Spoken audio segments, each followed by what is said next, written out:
Olá pessoal, vamos para uma revisão sobre separação de misturas.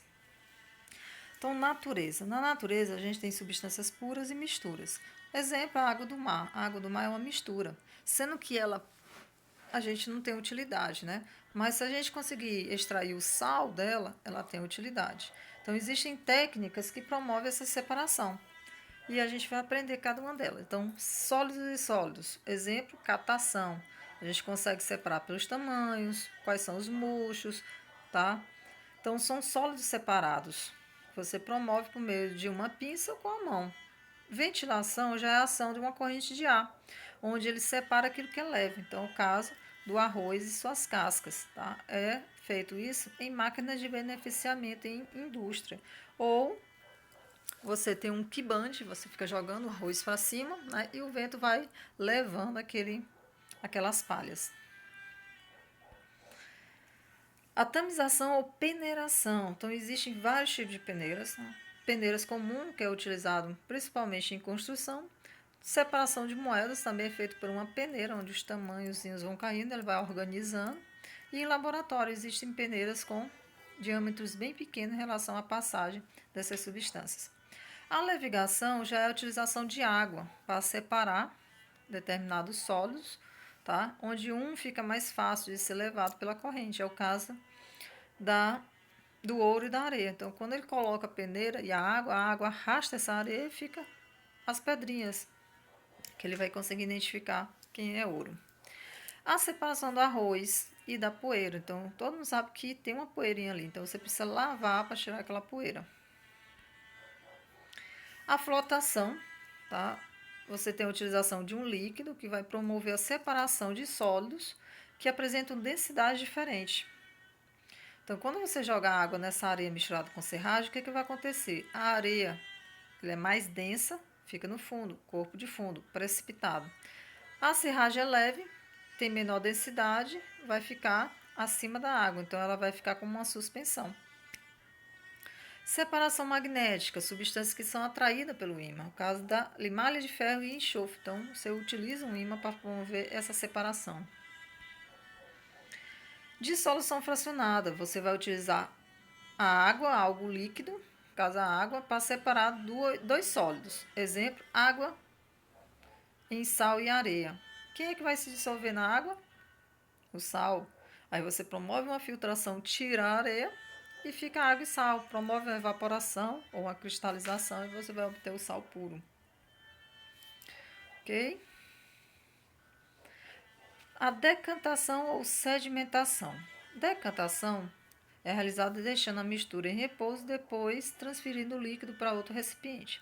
Vocês percebem que existe uma relação aí de densidade de novo, né? Onde vai formar um precipitado, um corpo de fundo. Por exemplo, água barrenta, vai ficar aquele barro ali embaixo, né?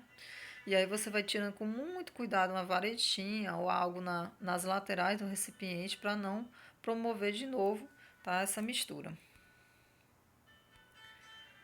A centrifugação é uma decantação acelerada. Você utiliza muito em exames de sangue para separar em 3 fases e assim você consegue fazer a contagem das células presentes ali no sangue.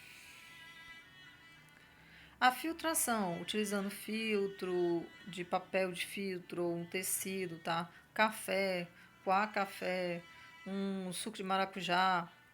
Você vai tirar aquele sólido e vai deixar só aquele líquido. Então, filtração. O filtro comum que você utiliza em casa. A decantação por meio de líquidos. A gente viu com sólido e líquido, agora a gente tem a decantação só com líquido. Eles apresentam densidades e polaridades diferentes. Então, o óleo, ele é apolar e a água é polar. Então, eles não se solubilizam à mesma temperatura. E apresentam densidade diferente. Então, quando você coloca ele num funil de bromo, o que acontece?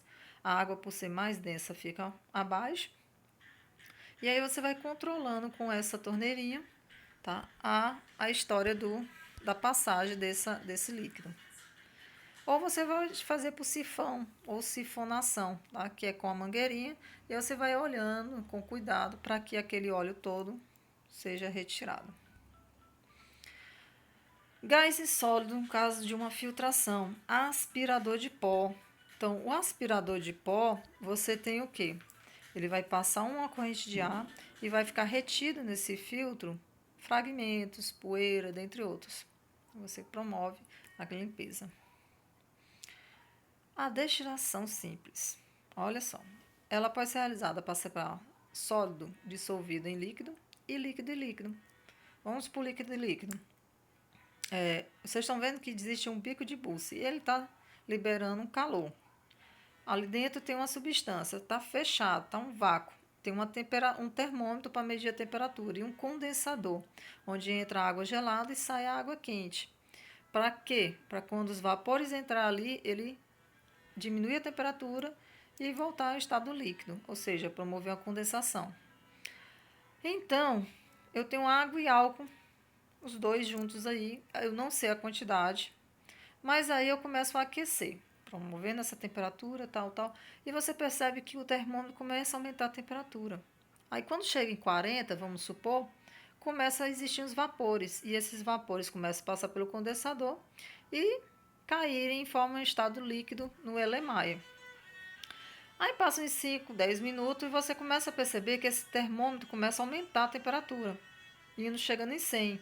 Isso significa dizer o quê? A água, ela tem um ponto de ebulição em 100. Então, o que já passou foi o álcool. Então, pode parar o processo. Eu consigo separar o álcool da água.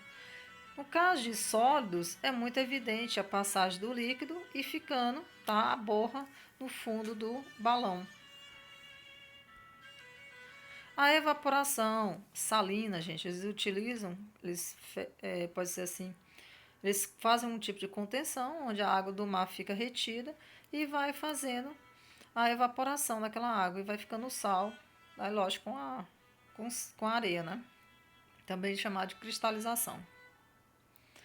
A destilação fracionada. Então, olha só.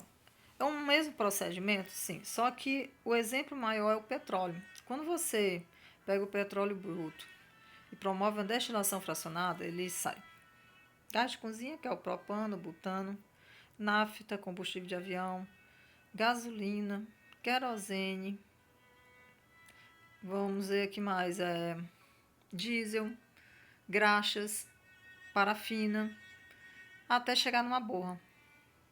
Isso é a destilação fracionada. Então, ela também pode ser utilizada, tá, em determinadas colunas de fracionamento para separar outros tipos de substâncias, caso que tenham acima de 2 substâncias. O exemplo aí, o acetona, etanol e água. Então, dá para separar por meio do termômetro.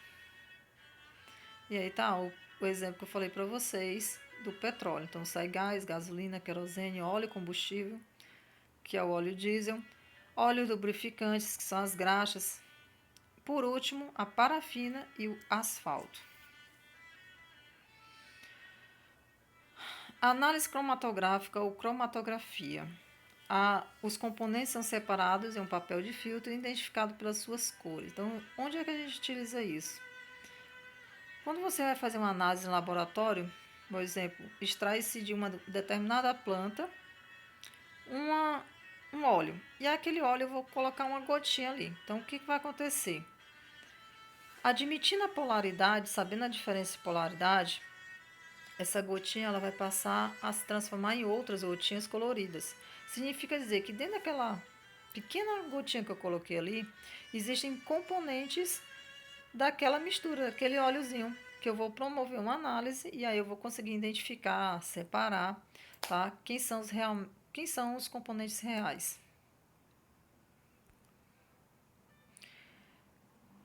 Então, olha só, infelizmente, os últimos slides aí é o caso do garimpo, né?